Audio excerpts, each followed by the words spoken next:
stereotype that we as Catholics just have all kinds of rules. In fact, I've heard people say, I would never be a Catholic because you have all of these rules. And I gotta say, there's some accuracy to the stereotype, because when I was growing up, it seemed like the only conversation in religious ed, or I'm old enough, I actually had some nuns who taught me in grammar school. It was just non-stop rules of don't do this, and thou shalt do this, and on and on and on. And the stereotype seems to be the way that most people either experience their faith, or they've heard this about their faith, or when religious people talk, it's just more commandments and more thou shalt nots. But think about this for a second. When we try to change, when we try as human beings to grow, there's two ways to do it. There's either the application of greater pressure, discipline, hard work, or the removal of some pressure that gets in the way. There's two options. Either we have to get rid of the barriers that are getting in the way of growth, or we have to apply more pressure, more discipline, more effort. And both work, but here's the thing. I'm convinced, morally speaking anyway, right, if you want to exercise and go to the gym, that's nothing less than the application of pressure. You can't lessen the weight if you want to get stronger. But when it comes to morality, when it comes to our spiritual lives, I have yet to find someone who wasn't giving it their best already. Think about that. Look in the mirror. Consider your friends and family. Who could you point to and say, you know what, when it comes to their spiritual life or their moral life, oh yeah, they're just mailing it in. They're just being really lazy. I don't know, maybe you've got a different set of experiences than I do. I just have never found somebody that fit that description. In fact, I've got this optimistic view that most of the time, all of us are actually giving it our best. So the idea that we would apply more pressure, more rules, more restrictions, doesn't make much sense to me if we want to grow. If we want our spiritual lives to grow. If we want to grow in holiness and our moral lives. Rather, there's this moment where we may need to reflect on something different. Because if you're at the point in life where you want to grow, but you're stuck, more pressure may not work. More discipline, morally speaking, may not cut it. This sounds odd, I hope.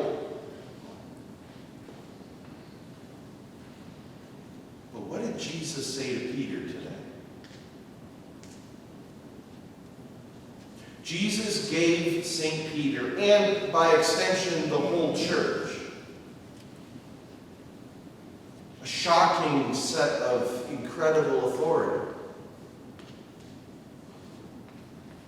It's not just the power to add more rules. Yes, the church has the power to bind, right? We've heard this before. What you bind on earth will be bound in heaven. And so the Pope has authority to teach. And likewise, the whole church. We can exercise the authority of Jesus. We know this. You've heard this before, I'm certain. But what about the other power? Right? Jesus gave to St. Peter. If you ever see a statue of St. Peter or the flag of the Catholic Church, I've got one hanging in my office. Come by. I'll show you the flag, and I got some Diet Coke, so you can have a Diet Coke later. But I'll show you, there's two keys. Have you ever seen this? There's two keys. St. Peter was given two keys to the kingdom. One to bind and the other one to loose. I wonder if that other key is getting a little rusty. Maybe we don't use it enough.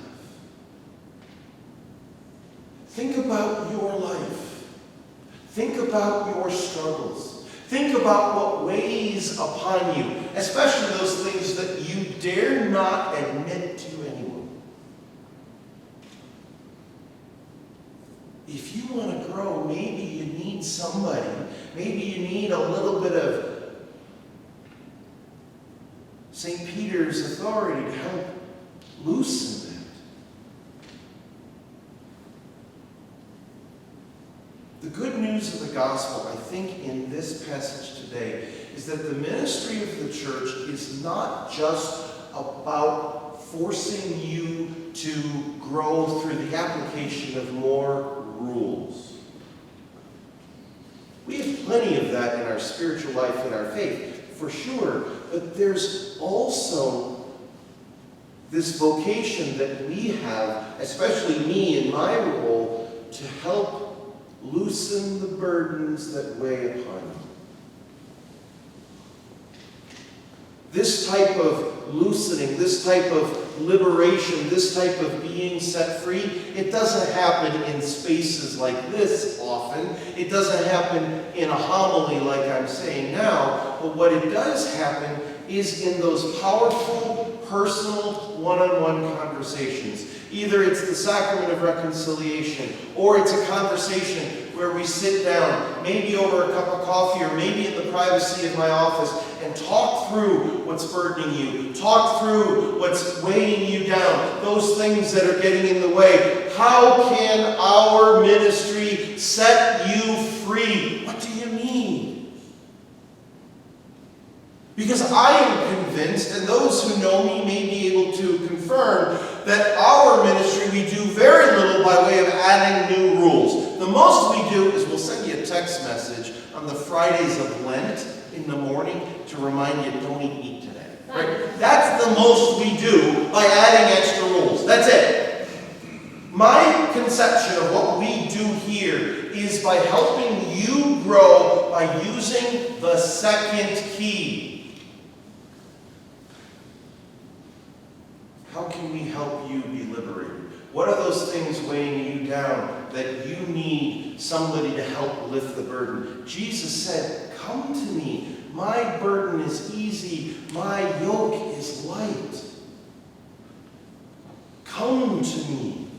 I say this all the time. It doesn't matter who you are, where you are, what you did, or what happened on Friday night. I know what happened on Friday night. We still want you and welcome you and love you. You're still welcome here. Nothing will get in the way of you being wanted and loved here. Nothing will get in the way of our ministry to try to help liberate you from those things that weigh you down. Give us the chance to use the second key that Jesus gave to St. Peter today.